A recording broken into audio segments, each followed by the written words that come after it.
Time now for the Daily Answer, sponsored by Salem Surround on The Answer Now TV.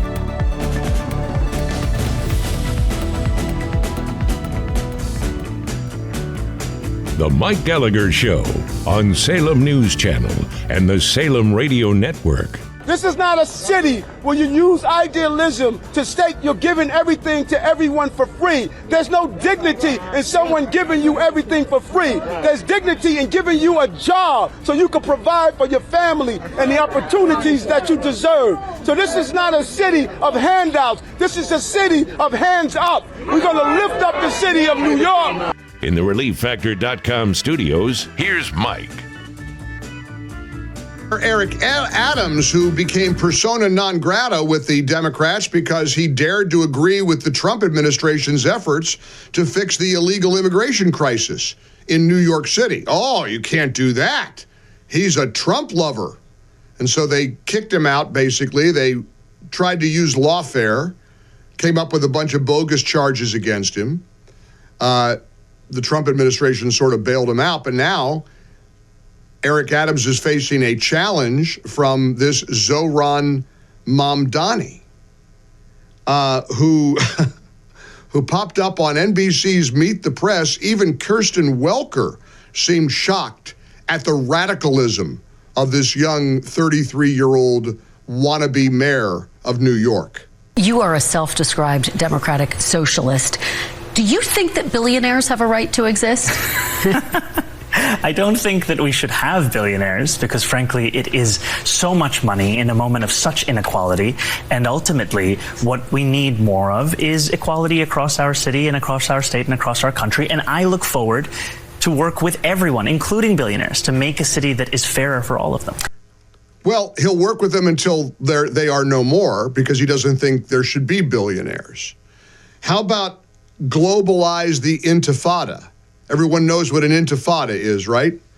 I don't think Kirsten Welker had the nervous giggle when she asked him to condemn that awful, hateful, horrific expression. And I play these clips for you because I wonder, as the last caller said, can we find common ground? Can we get back to being unified again? Maybe this guy, Mamdani, is a one-off.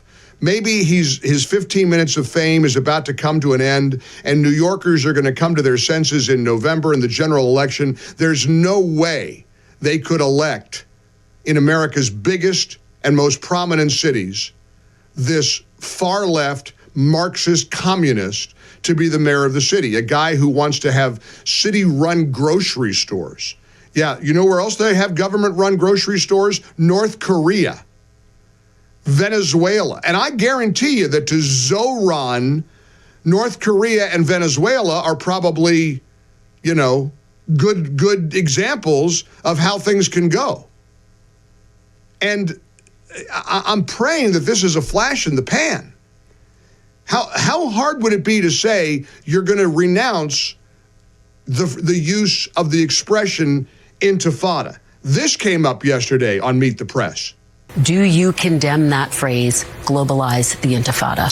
That's not language that I use. The language that I use and the language that I will continue to use to lead this city is that which speaks clearly to my intent, which is an intent grounded in a belief in universal human rights. And ultimately, that's what is the foundation of so much of my politics, the belief that freedom and justice and safety are things that, to have meaning, have to be applied to all people, and that includes Israelis and Palestinians alike. But do you actually condemn it? I think that's the question and the outstanding issue that a number of people, both of the Jewish faith and beyond, have.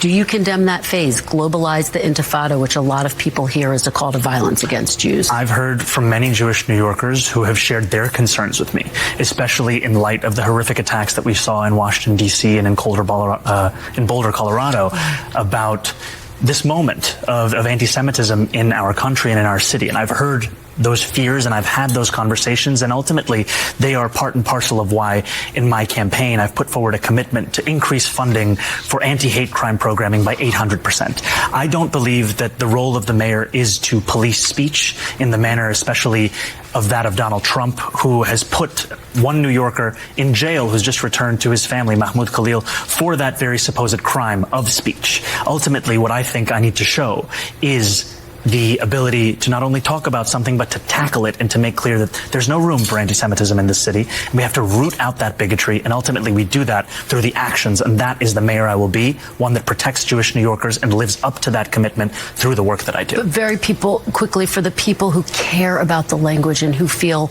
really concerned by that phrase, why not just condemn it? My concern is to start to walk down the line of language and making clear what language I believe is permissible or impermissible takes me into a place similar to that of the president, who is looking to do those very kinds of things, putting people in jail for writing an op-ed, putting them in jail for protesting. Ultimately, it's not language that I use. It's language I understand there are concerns about. And what I will do is showcase my vision for the city through my words and my actions. If you're asked 3 times, why don't you condemn something, the answer is very clear: because you don't condemn it, because you agree with it.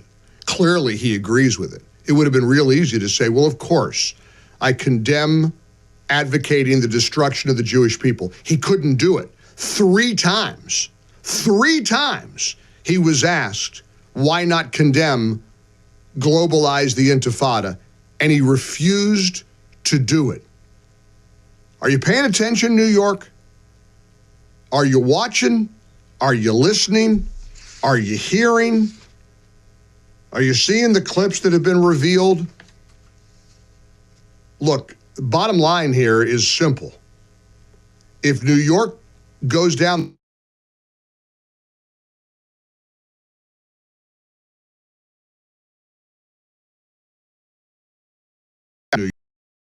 a lot of good people live in New York.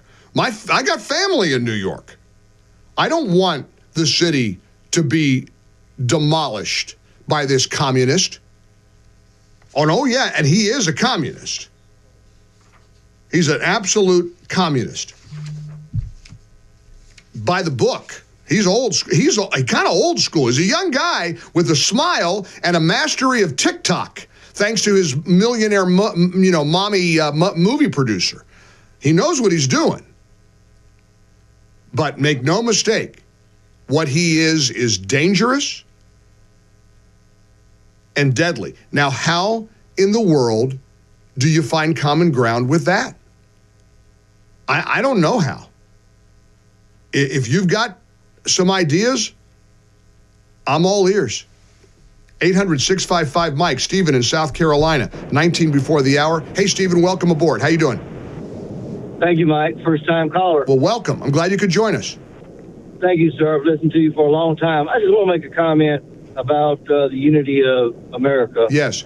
I really would love to see it, but I have doubts with all of the influx of migrants, Muslims, different ethnics of people trying to set up their own communities in our country. And then with the liberals and the Democrats going along with all this and actually going against America, I don't see it happening. I wish it would, but I don't. Just like what's fixing to happen, or is trying to happen in Texas. Yeah. Fixing to build this big city of nothing but Iranians. Stephen, you'll love this. Just a few minutes ago, my producer Stacy came running into the studio wide-eyed. She said, I just saw a video clip of the mayor of Minneapolis, Jacob Frey, on a stage in front of a sea of people waving a giant flag of Somalia. The mayor, this is what Democrats are doing. I mean, and she couldn't believe it. She was all upset about it. She came in, she said, Mike, this is the mayor of Minneapolis, Minnesota.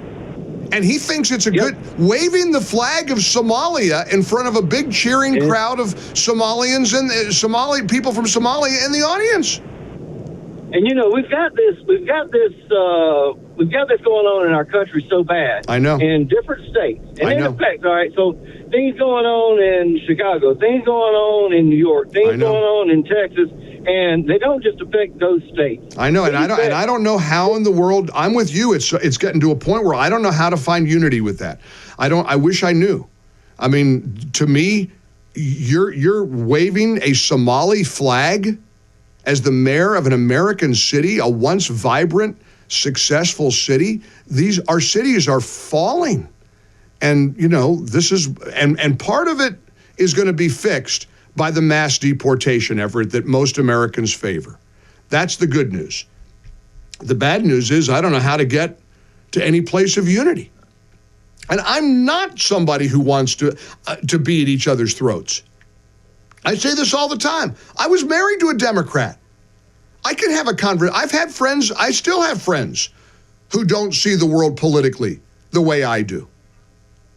But if you support things that are this horrifically antithetical to what we are as a country, look, I don't know how to find common ground. How about the expression, the communist expression, the seize the means of production? Do you study your history? Do you know what communism and socialism mean? Here's a little clip that somebody put together with the appropriate music in the background of Mamdani as this wasn't all that long ago. You can say, well, he's 33 years old. Maybe he posted things 15 years ago that were kind of crazy, but maybe this wasn't all that long ago. Check this out. What the purpose is about this entire project, it's not simply to raise class consciousness, but to win socialism. And obviously raising class consciousness is a critical part of that. But making sure that we have candidates that both understand that and are willing to put that forward at every which moment that they have, at every which opportunity that they are given. We have to continue to elect more socialists. And we have to ensure that we are unapologetic about our socialism. There are also other issues that we firmly believe in, whether it's BDS, right, or whether it's the end goal of seizing the means of production. Did you hear that at the end? Seize the means of production. Now, 3 things in there that were so fascinating. Years ago, I had a wonderful family in Oregon who donated to one of my campaigns, one of my charitable campaigns. And the deal was I would fly to your city for a big donation and take you out to dinner. And they brought their liberal son. Nice kid, adult son, but nice young man, and the couple. And he argued with me that you guys keep talking about socialists. Well, these are democratic socialists, the guy said. He kept saying, that's a difference. There's a difference. Well, did you hear Mamdani just now? He didn't say democratic socialists. He said socialists. We need to elect more socialists. There's no pretense anymore that it's democratic socialists. Nice try, kid, from Portland, Oregon, or wherever, somewhere in Oregon State. These aren't democratic socialists. He's a socialist. Look up the expression, seize the means of production, online. You know what it means? A slogan associated with communism. It's the idea of transferring control of the resources and infrastructure used for creating wealth from the bourgeoisie to the proletariat. This concept is central to Marxist theory. This is Mamdani, the guy who, if New Yorkers don't get their act together, might become the next mayor of the city. For full shows, live and on demand, it's Salem News Channel. Stay informed anytime, anywhere with the Salem News Channel at 9:30 a.m. TheAnswer.com. This has been The Daily Answer, sponsored by Salem Surround on The Answer Now TV.